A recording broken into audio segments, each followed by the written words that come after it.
ബൈബിളിലെ മത്തായി 4-19 വാക്യമെന്താണെന്ന് നോക്കാം. എന്റെ പിന്നാലെ വരുവിൻ, ഞാൻ നിങ്ങളെ മനുഷ്യരെ പിടിക്കുന്നവരാക്കും എന്ന് അവരോട് പറഞ്ഞു. ഈ വാക്യം യേശുക്രിസ്തു പത്രോസിനെയും അവന്റെ സഹോദരൻ അന്ത്രയോസിനെയും യേശുവിനെ അനുഗമിക്കാൻ ക്ഷണിക്കുന്ന സന്ദർഭമാണ്. അവരെ മത്സ്യബന്ധനത്തിൽ നിന്ന് പ്രമോഷൻ നൽകുകയാണ് യേശു ചെയ്യുന്നത്.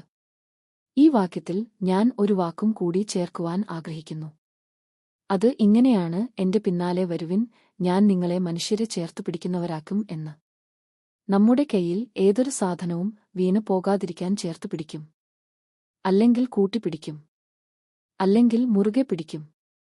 ഇന്നത്തെ മനുഷ്യരുടെ ഇടയിൽ തമ്മിൽ കരുതുവാനോ ചേർത്തു പിടിക്കാനോ സമയവും താൽപര്യവും ഇല്ല. ഞാൻ ഒരു കഥ പറഞ്ഞോട്ടെ. ഇൻട്രോവർട്ട് ആയ ഒരാൾ ഒരു ഫംഗ്ഷൻ പോയി. അവൻ വെൽക്കം ഡ്രിങ്ക് കുടിച്ചു. ഗ്ലാസ് അറിയാതെ അവന്റെ കൈയിൽ നിന്നും വീണു പൊട്ടി. കണ്ടുനിന്ന അവന്റെ അങ്കിൾ, അതായത് കല്യാണ പെണ്ണിന്റെ അപ്പച്ചൻ, ചീത്ത പറഞ്ഞു. ഈ വിഷമം മറക്കാൻ എത്ര ശ്രമിച്ചിട്ടും മറക്കാൻ സാധിക്കാതെ കള്ളു കുടിക്കുവാൻ ബാറിലേക്ക് പോയി. അവൻ കൊടുത്ത സോഡാകുപ്പി അവന്റെ കൈയിൽ നിന്നു പൊട്ടി. അവന് ഇവിടെ നിന്നും ചീത്ത കേൾക്കുമോ എന്ന പേടി അവനുണ്ടായി. അവിടുത്തെ ആൾ വന്ന് സാരമില്ല, പോട്ടെ എന്നിങ്ങനെ പറഞ്ഞു. അപ്പോൾ അവന് സമാധാനമായി. പ്രിയമുള്ളവരെ, ഇവൻ നാളെ മുതൽ എവിടേക്ക് പോകും?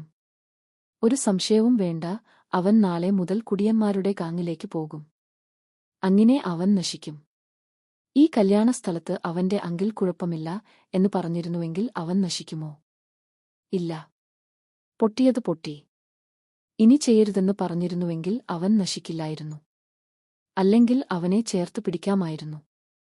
ഒരുപക്ഷെ അവൻ സെറിബ്രൽ പാൾസി, ഫാസ്റ്റിക് പ്രോബ്ലം, കോർഡിനേഷൻ ഇല്ലാത്ത ആളും ആയിരിക്കാം.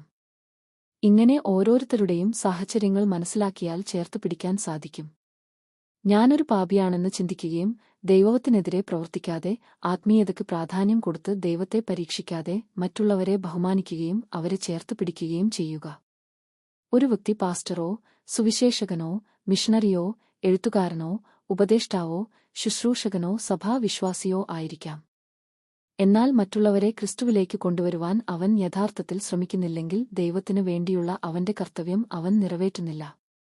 ഞാൻ വാക്ക് പ്രവൃത്തിയിൽ കൊണ്ടുവരുന്നവരാണ്. അതുകൊണ്ട് ഞാൻ ബൈബിൾ വാക്യങ്ങൾ പറഞ്ഞ് മറ്റുള്ളവരെ ഉപദേശിക്കില്ല, കാരണം ഞാൻ സത്യവും ന്യായവും ചെയ്യാത്തവരെ സ്നേഹിക്കില്ല, അതുകൊണ്ടാണ് മറ്റുള്ളവരെ ഉപദേശിക്കാതിരിക്കുന്നത് എന്ന് പറയുന്നവരോട് സത്യത്തെക്കുറിച്ച് പറയുന്ന വാക്യങ്ങൾ മാത്രം പറഞ്ഞു തുടങ്ങുക. പതിയെ നിങ്ങൾ മറ്റുള്ള വാക്യങ്ങൾ പ്രവർത്തിച്ചു തുടങ്ങുകയും അത് മറ്റുള്ളവരോടെ പറഞ്ഞു തുടങ്ങുകയും ചെയ്യും.